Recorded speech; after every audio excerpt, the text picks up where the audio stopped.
Hello friends, welcome to Vishnu IAS Academy. So everyday మనం news పేపర్లో ఉన్నటువంటి burning topics కానీ కొన్ని ఇంపార్టెంట్ టాపిక్స్ మనం డిస్కస్ చేస్తూ ఉన్నాం.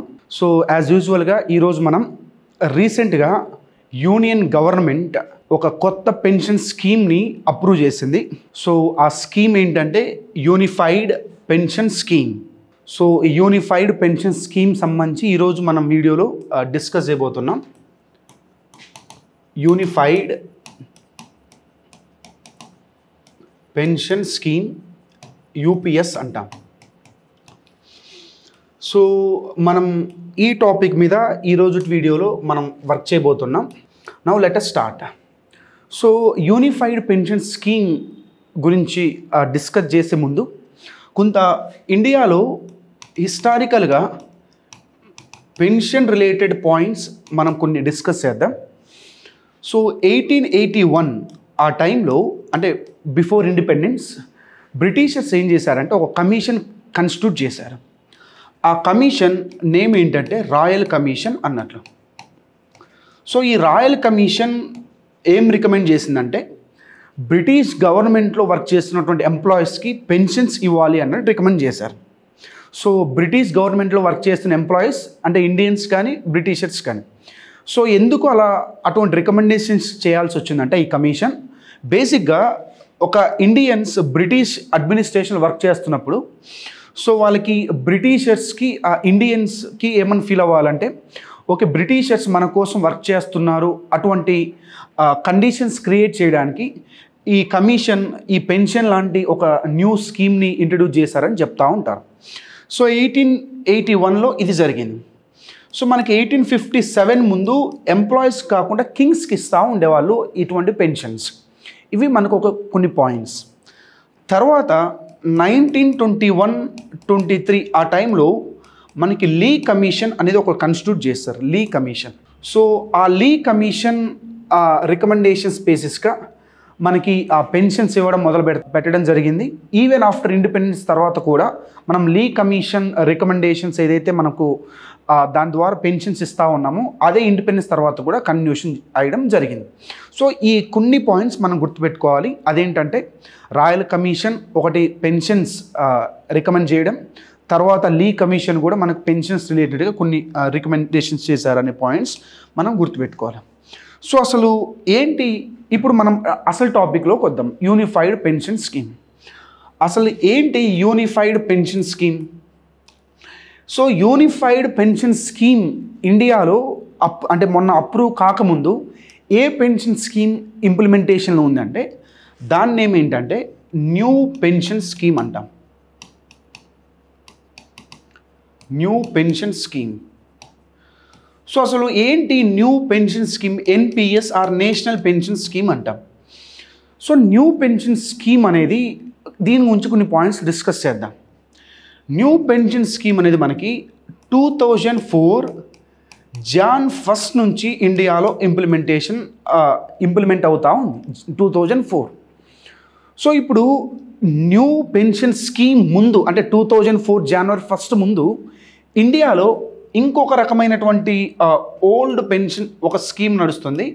దాని పేరు ఓల్డ్ పెన్షన్ స్కీమ్ అంటాం, ఓపీఎస్. అంటే 2004 ముందు ఇండియాలో ఓపీఎస్ నడిచింది. 2004 జనవరి 1 తర్వాత న్యూ పెన్షన్ స్కీమ్, ఇప్పుడు కొత్తది యూనిఫైడ్ పెన్షన్ స్కీమ్. సో ఇక్కడ మనకి క్లియర్గా లీక్ చూస్తే మనకి సో ఓల్డ్ పెన్షన్ స్కీమ్కి న్యూ పెన్షన్ స్కీమ్కి మనం ఇప్పుడు డిఫరెన్సెస్ కొంత డిస్కస్ చేయబోతా ఉన్నాం. అసలు న్యూ పెన్షన్ స్కీమ్ ఎందుకు తీసుకురావాల్సి వచ్చిందో కూడా మనం క్లియర్గా ఎక్స్ప్లెనేషన్ చేయబోతున్నాం. సో ఇప్పుడు ఓల్డ్ పెన్షన్ స్కీమ్ గురించి మనం వర్క్ చేసి తర్వాత న్యూ పెన్షన్ స్కీమ్, తర్వాత salient features of unified pension scheme మనం డిస్కస్ చేద్దాం.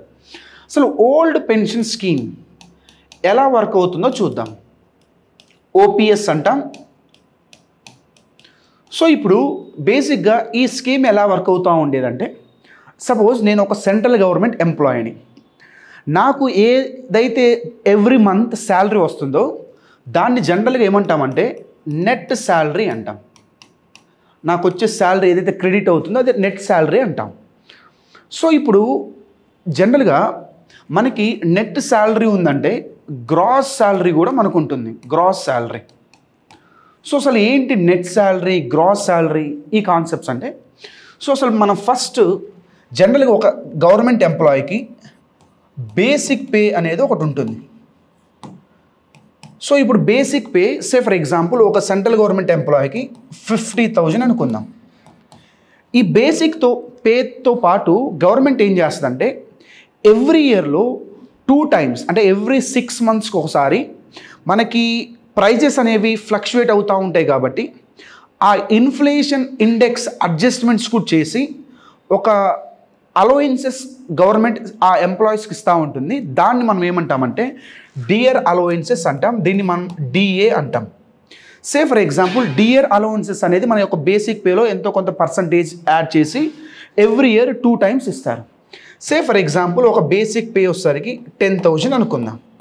ఇది ఓల్డ్ పెన్షన్ స్కీమ్ ఎలా వర్క్ అవుతుందో మనం చెప్దాం, వర్క్ చేస్తా ఉన్నాం. సో బేసిక్ పే ఒకటి, డియర్ అలోవెన్సెస్ ఇది ఇన్ఫ్లేషన్ అడ్జస్టెడ్ కొంత మనకు పర్సంటేజెస్ ఇస్తారు.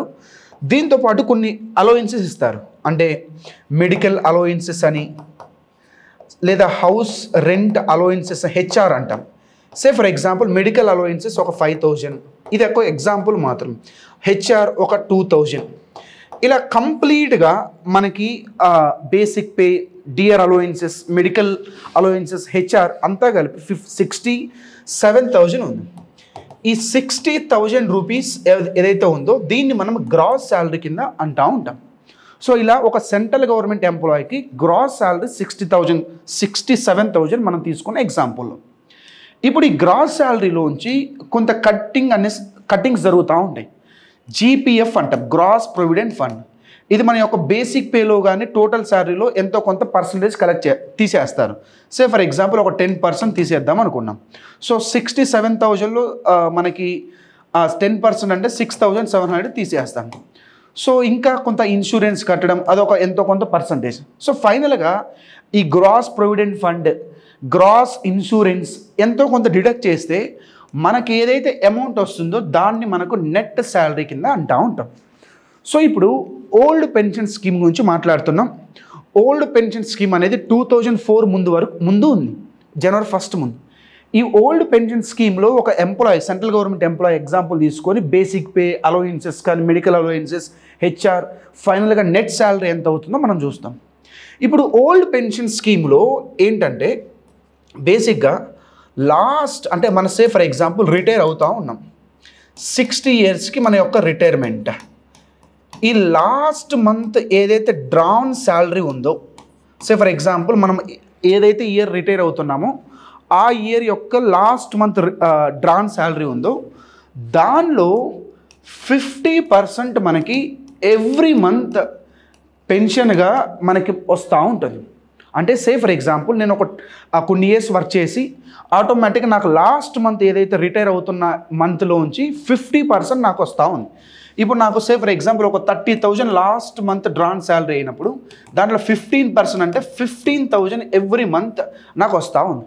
అంటే ఇండైరెక్ట్గా మన యొక్క కాంట్రిబ్యూషన్ ఎక్కడా కూడా ఏం లేకుండా మన సెంట్రల్ గవర్నమెంట్ అంటే కంట్రీకి ఇచ్చిన సర్వీసెస్ బేసిస్గా మనకు 50% పెన్షన్ అనేది వస్తూ ఉంది. దీంతోపాటు ఒక లంసమ్ అమౌంట్ ఏదైతే ఉందో, అంటే మన పిఎఫ్ ప్రొవిడెంట్ ఫండ్ ఏదైతే మన ఎవ్రీ మంత్లో మనలో డిడక్ట్ అవుతూ ఉందో అది టోటల్గా లంసమ్ అమౌంట్ మనకు వస్తూ ఉండేది.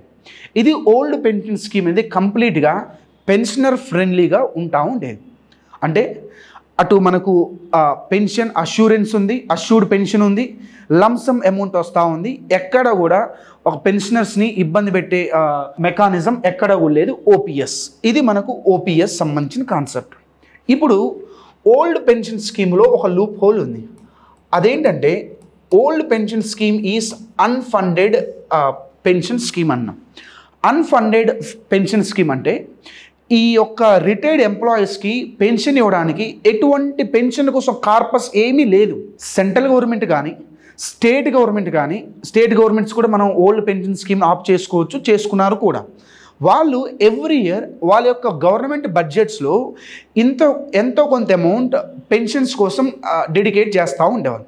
ఇలా కంప్లీట్గా ఏమవుతుందంటే ఎవ్రీ ఇయర్ ఓల్డ్ పెన్షన్స్ వల్ల అన్ఫండెడ్ పెన్షన్ స్కీమ్ కాబట్టి ఎటువంటి కార్పస్ లేనందువల్ల ఎవ్రీ ఇయర్ బడ్జెట్లో ఎంతో కొంత ఎక్స్పెండిచర్ దీనికోసం వెళ్తూ ఉంది.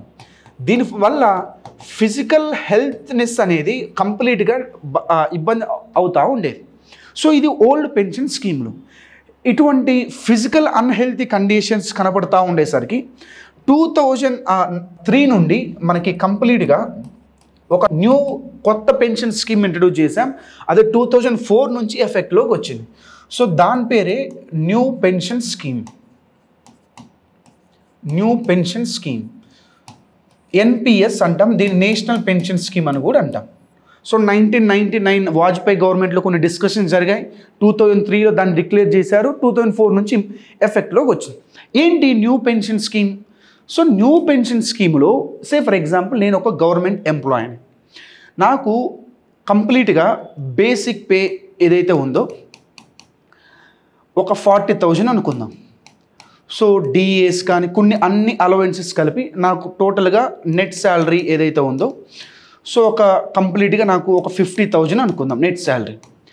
సో ఇప్పుడు న్యూ పెన్షన్ స్కీమ్లో ఏం చేయాలంటే ఎవ్రీ ఎంప్లాయీ తన యొక్క టోటల్ శాలరీ నుంచి నెట్ శాలరీ నుంచి ఎంతో కొంత కాంట్రిబ్యూషన్ చేయాల్సి వస్తుంది. సో ఎర్లియర్గా న్యూ పెన్షన్ స్కీమ్ ఇంట్రడ్యూస్ చేసినప్పుడు మన యొక్క టోటల్ నెట్ శాలరీలో 10% మనం కాంట్రిబ్యూషన్ చేయాలి. సో ఇప్పుడు మన 50,000 అంటే 5,000 మనం కాంట్రిబ్యూషన్ చేయాల్సి వస్తుంది. ఇప్పుడు దీంతో పాటు అంటే ఒక ఎంప్లాయర్ కాంట్రిబ్యూట్ చేయాలి, at the same time same matching contribution is being done by the government. So 10% employee contribute చేస్తాడు, గవర్నమెంట్ కూడా ఒక 10% కాంట్రిబ్యూట్ చేస్తుంది మన యొక్క శాలరీస్లో. సో అట్లా ఇప్పుడు 10% ఉంది. 2019లో దీన్ని 14%కి మార్చారు. అంటే 14% తన యొక్క టోటల్ శాలరీలో ఎంప్లాయీ కాంట్రిబ్యూట్ చేయాలి, గవర్నమెంట్ కూడా మ్యాచింగ్ కాంట్రిబ్యూషన్ చేస్తూ ఉంటుంది. ఇప్పుడు ఎంప్లాయరు గవర్నమెంటు ఈ ఇద్దరు కాంట్రిబ్యూట్ చేసిన ఫండ్ ఏదైతే ఉందో కంప్లీట్గా మనకి pension scheme regulation development authority అన్నది ఒకటి ఉంది. సో ఈ పెన్షన్ ఫండ్ PFRDA అంటాం. PFRDA pension fund regulatory and development authority. So ఇప్పుడు employer contribution at the same time government contribute చేసినటువంటి ఏదైతే మనీ ఫండ్ ఉందో ఇది PFRDA ఏం చేస్తుందంటే ఎంప్లాయర్ని అడుగుతుంది. చాలా స్కీమ్స్ ఉంటాయి అన్నట్లు. ఈ స్కీమ్స్లో వాళ్ళు కాంట్రిబ్యూట్ చేసిన మనీని ఇన్వెస్ట్ చేయడం జరుగుతుంది. అంటే ఒక 28,000 14,000 నా నుంచి కాంట్రిబ్యూషన్ నా యొక్క టోటల్ శాలరీలో, గవర్నమెంట్ కూడా ఒక 14,000 కాంట్రిబ్యూట్ చేసి టోటల్ 28,000 అనేది మనకి ఈ ఫండ్ని మన ఎంప్లాయర్కి అవకాశం ఇస్తారు. కొన్ని స్కీమ్స్ ఉంటాయి, SBI ద్వారానో లేదా టాటానో LICనో UTI ఇలా వాళ్ళు కొన్ని స్కీమ్స్ ఓపెన్ చేస్తారు. ఆ స్కీమ్స్లో ఈ ఫండ్ని ఇన్వెస్ట్ చేస్తారు. సో ఇన్వెస్ట్ చేసిన తర్వాత ఆఫ్టర్ రిటైర్మెంట్లో మనకు ఈ స్కీమ్స్లో వచ్చినటువంటి ఇంట్రెస్ట్ అవన్నీ కలిపి ఆఫ్టర్ రిటైర్మెంట్ మనకి ఫర్ ఎగ్జాంపుల్ మనం మ్యూచువల్ ఫండ్స్లోనో షేర్ మార్కెట్స్లో ఎక్కడో ఇన్వెస్ట్ చేస్తారు. సో ఆఫ్టర్ రిటైర్మెంట్ తర్వాత మనకు ఒక 60% ఆఫ్ మనీ మనకి ఇస్తారు లంసమ్ అమౌంట్గా. ఇంకా రిమైనింగ్ 40% ఏదైతే ఉందో ఆ 40% మనీని ఏ దగ్గరైతే మనం ఆ స్కీమ్ తీసుకున్నామో SBI దగ్గర LIC దగ్గర అక్కడే ఉంచుతారు. ఉంచి వాళ్ళు దాన్ని మళ్ళీ ఫర్దర్గా యూజ్ చేసి వాళ్ళకు ఏదైతే వాళ్ళకు వస్తున్నటువంటి రిటర్న్స్ ఆధారంగా మనకు ఎవ్రీ మంత్ డిస్బర్షన్ చేస్తూ ఉంటారు. ఇది న్యూ పెన్షన్ స్కీమ్లో జరుగుతున్న మెకానిజం. ఇప్పుడు న్యూ పెన్షన్ స్కీమ్లో ఉన్నటువంటి ప్రాబ్లమ్స్ ఏంటి? First one, it has taken away the assured pension. So మనకు ఓల్డ్ పెన్షన్లో ఉన్నటువంటి మన యొక్క లాస్ట్ డ్రాన్ శాలరీలో ఉంటే 50% ఇక్కడ ఎక్కడ కూడా అటువంటిది కనపట్లేదు. సో అష్యూర్డ్ పెన్షన్ అనేది కంప్లీట్గా మనకు ఇక్కడ ల్యాక్ అవ్వడం జరుగుతూ ఉంది న్యూ పెన్షన్ స్కీమ్లో. ఒకవేళ రిటర్న్స్ వచ్చినా అవి లో రిటర్న్స్ వస్తూ ఉంటాయి, లేదా అష్యూర్డ్ రిటర్న్స్ అనేవి మనకు తెలియదు. ఇలా న్యూ పెన్షన్ స్కీమ్లో కొన్ని ప్రాబ్లమ్స్ ఉండడం వల్ల సెంట్రల్ గవర్నమెంట్ ఎంప్లాయీస్ అనేవాళ్ళు ఎక్కువ ప్రొటెస్ట్ చేయడం, అపోజిషన్ వాళ్ళు కూడా దీని మీద బాగా ఆందోళన చేస్తూ ఉండడం జరిగింది. సో ఇటువంటి టైమ్స్లో గవర్నమెంట్ ఆఫ్ ఇండియా 2023లో కంప్లీట్గా టీవీ సోమనాథన్, ఇతను ఒకప్పుడు ఫినాన్స్ సెక్రటరీ, ఇప్పుడు క్యాబినెట్ సెక్రటరీగా ఉన్నాడు. ఇతన్ని ఇతని అధ్యక్షతన ఒక కమిటీ వేసింది. సో వీళ్ళు కంప్లీట్గా స్టేట్ గవర్నమెంట్, స్టేట్లో ఉన్న వాళ్ళ పార్టీస్తో కానీ స్టేక్ హోల్డర్స్తో మాట్లాడి ఫైనల్గా ఒక న్యూ పెన్షన్ స్కీమ్ తీసుకొచ్చారు. దాని పేరే యూనిఫైడ్ పెన్షన్ స్కీమ్. ఇప్పుడు మనం మాట్లాడబోతుంది దీని మీదనే. సో అసలు ఏంటి యూనిఫైడ్ పెన్షన్ స్కీమ్? దీంట్లో కొన్ని ఫీచర్స్ ఉన్నాయి, మనం మాట్లాడదాం. ఆ ఫీచర్స్ ఏంటంటే, first one assured pension. So assured pension like old pension స్కీమ్లో ఎలా అయితే ఉందో అలానే కూడా ఉంది. సో ఇప్పుడు ఎలా ఈ స్కీమ్ ఎలా వర్క్ అవుద్దంటే, సో ఒక ఎంప్లాయీ ఉన్నాడు, central government employee. So UPS state governments కూడా ఆప్ చేసుకోవచ్చు. మనం కంప్లీట్గా సెంట్రల్ గవర్నమెంట్ ఎంప్లాయీస్ మీద మాట్లాడుతున్నాం. ఒక సెంట్రల్ గవర్నమెంట్ ఎంప్లాయీ 25 years తను సెంట్రల్ గవర్నమెంట్ సర్వీస్ ఇచ్చినప్పుడు, ఒక ఎంప్లాయీగా సర్వీస్ ఇచ్చినప్పుడు తన యొక్క లాస్ట్ 12 months డ్రాన్ శాలరీ యొక్క బేసిక్ పేని యావరేజ్గా తీసుకొని దాంట్లో 50% పెన్షన్గా ఎవ్రీ మంత్ వస్తుంది. అంటే యావరేజ్ బేసిక్ పే మీద దాంట్లో, అంటే బేసిక్ పేతో పాటు చాలా ఉంటాయి, అలవెన్సెస్ అన్నీ ఉంటాయి, అవి కాదు, average basic pay last 12 month drawn శాలరీలో ఏదైతే ఉందో ఒక 25 years వర్క్ చేసిన వాళ్ళు, సో వాళ్ళకు 50% ఆఫ్ పెన్షన్ ఇవ్వడం జరుగుతుంది ఎవ్రీ మంత్. ఇప్పుడు 25 years అనేది మనకు ఒక క్రైటీరియా. ఇప్పుడు 25 years లోపు ఎవరైతే సెంట్రల్ గవర్నమెంట్ ఎంప్లాయీస్ ఉన్నారో వాళ్ళు మినిమం ఖచ్చితంగా యూపీఎస్లో పెన్షన్ అవైల్ చేసుకోవాలంటే వాళ్ళు సెంట్రల్ గవర్నమెంట్లో 10 years తప్పకుండా వర్క్ చేసి ఉండాలి. ఇది ఒక పాయింట్, ఇంపార్టెంట్ పాయింట్. సో ఇప్పుడు 25 years వర్క్ చేసి రిటైర్ అయిన వాళ్ళకు ఈ యొక్క అష్యూర్డ్ పెన్షన్ స్కీమ్ ఇది ఒకటి ఉంది. 25 years లోపల ఇంకా అంటే 16 years 17 years up to 10 years minimum మాత్రం 10 years వర్క్ చేసి ఉండాలి. సో వీళ్ళకి మాత్రం ప్రపోర్షనేట్ బేసిస్గా వాళ్ళకి పెన్షన్ ఇవ్వడం జరుగుతూ ఉంది, 50% మాత్రం ఇవ్వరు. ఇది మనకు యూపీఎస్ యూనిఫైడ్ పెన్షన్ స్కీమ్లో ఉన్న ఇంపార్టెంట్ పాయింట్. అంటే అష్యూర్డ్ పెన్షన్ ఉంటుంది ఎవరికి? Central government employees 25 years of service ఇచ్చిన వాళ్ళకి 50% వాళ్ళ యొక్క బేసిక్ పే మీద ఉంటుంది. ఒక మినిమం మాత్రం 10 years చేసి ఉండాల్సి వస్తుంది. సో ఇప్పుడు 25 years లోపల వర్క్ చేసిన వాళ్ళకి ప్రపోర్షనేట్ బేసిస్కి వాళ్ళకి పే చేస్తారు. అష్యూర్డ్ పెన్షన్తో పాటు అష్యూర్డ్ మినిమం పెన్షన్ కూడా ఒకటి ఉంది. అష్యూర్డ్ మినిమం పెన్షన్ ఎవరికి? Assured minimum pension for those employees who has retired for less than 25 years. అంటే నేను ఆల్రెడీ చెప్పాను, 25 years వర్క్ చేసిన వాళ్ళకి 50% ఉంది. 25 years లోపల ఉన్న వాళ్ళకు కూడా అష్యూర్డ్ మినిమం పెన్షన్ ఉంది. అదేంటంటే 10,000 పర్ మంత్. అంటే సే ఫర్ ఎగ్జాంపుల్ నేను ఒక 16 years వర్క్ చేసి రిటైర్డ్ అయ్యా. ఇట్ డజంట్ మీన్ దట్ నాకు ఒక 5,000 పర్ మంత్ అట్లా ఇవ్వడం కాదు.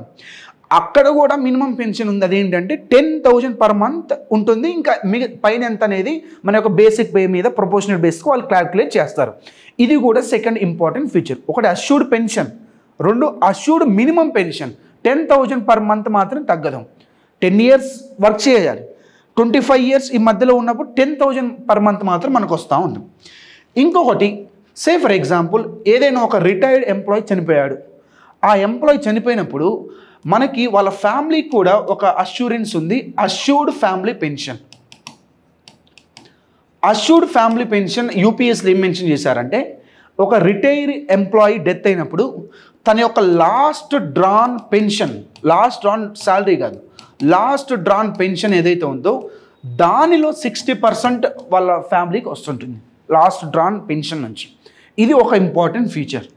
ఇంకా ఫైనల్గా ఇన్ఫ్లేషన్ ఇండెక్స్డ్ ప్రకారం కూడా మనకు ఇన్ఫ్లేషన్ అడ్జస్ట్మెంట్ అంటే ఎవ్రీ ఇయర్ మనం ఆల్రెడీ చెప్పాం, డిఏస్ ఉంటాయి, డిఆర్ అలవెన్సెస్ ఉంటాయి. So industrial all India price consumer index for industrial workers బేసిస్గా వాళ్ళు ఇన్ఫ్లేషన్ దాన్ని క్యాల్కులేట్ చేసి మనకు డిఏస్ ఇవ్వడం జరుగుతూ ఉంది. ఇది మనకు యూనిఫైడ్ పెన్షన్ స్కీమ్లో ఉన్నటువంటి కొన్ని ఇంపార్టెంట్ ఫీచర్స్. అంటే ఆల్మోస్ట్ మనకు ఓల్డ్ పెన్షన్ స్కీమ్ బిఫోర్ 2004 ముందు ఏదైతే ఉందో, సో ఆ స్కీమ్లో ఉన్న కొన్ని అష్యూర్డ్ పెన్షన్స్ కానీ అష్యూర్డ్ మినిమం పెన్షన్ కానీ ఫ్యామిలీ పెన్షన్స్ ఈ యొక్క యూనిఫైడ్ పెన్షన్ స్కీమ్లో మనకు మెన్షన్ చేయబడ్డది. ఇప్పుడు ఈ యూనిఫైడ్ పెన్షన్ స్కీమ్ అనేది 2025 April 1st నుంచి ఇంప్లిమెంటేషన్ జరుగుతూ ఉన్నాం. సో అంటే దాని మీనింగ్ ఏంటంటే, యాక్చువల్గా దాంట్లో టీవీ సోమనాథ్ యొక్క స్టేట్మెంట్ చూస్తే 2004 January 1st నుంచి మనకు న్యూ పెన్షన్ స్కీమ్ వచ్చింది. సో న్యూ పెన్షన్ స్కీమ్ ఏదైతే ఉందో 2004 తర్వాత జాయిన్ అయినటువంటి ఎవరైతే ఎంప్లాయీస్ ఉన్నారో వాళ్ళందరికీ పెన్షన్స్ అనేవి ఇంకా తర్వాత ఎప్పుడు రిటైర్ అయినా వాళ్ళకి న్యూ పెన్షన్ స్కీమ్ ద్వారా వస్తుంది. కానీ unified pension scheme 2025 April 1 implement అవుతుంది, ఎఫెక్ట్లోకి వస్తున్నా.